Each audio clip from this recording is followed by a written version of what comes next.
Hello and welcome back. So today we're going to be talking about breeding tarantulas. Now I've been doing it for a couple of decades now, and I can tell you without a shadow of a doubt that there is more failure than there is success. And that's why when we do have a successful viable egg sac, we're riding pretty high on that. We'll celebrate that. But yeah, there was a couple of years ago where I pulled a sac at day 32, and it was a good size, and it was like pulsating. I'm like, yeah, these kids are ready to go. So I opened it up, and it was like full of forward fly maggots. They had just eaten everything in there, and that was heart wrenching. It was disgusting, is what it was. But as most of you know, if you have a carcass of a dead roach or any organic matter that they're going to enjoy, every forward fly in the world is going to know where it's at. Sometimes you'll get an egg sac with mites in it. It's not good. But I've had that happen. Sometimes mom will eat the egg sac or just destroy the egg sac. Sometimes she'll hide it somewhere, before you have a chance to find it.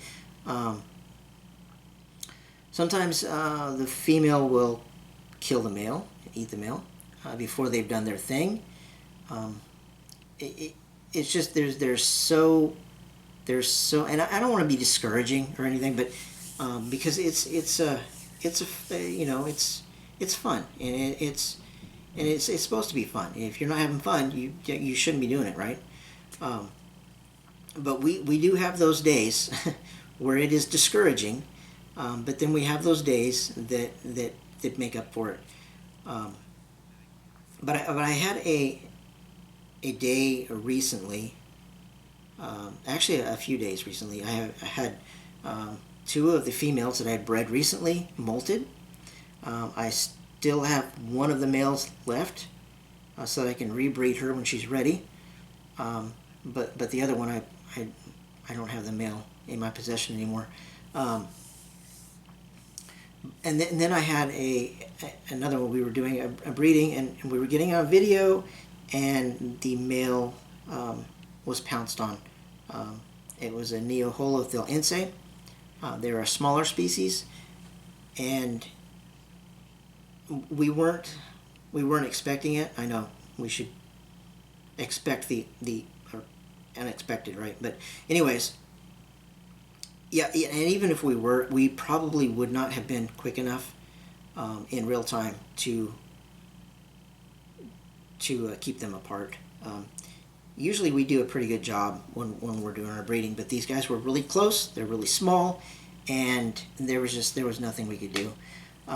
But in the end, if the breeding was successful, and it looked like it was successful, having him as a meal only ensures that the babies will be healthier.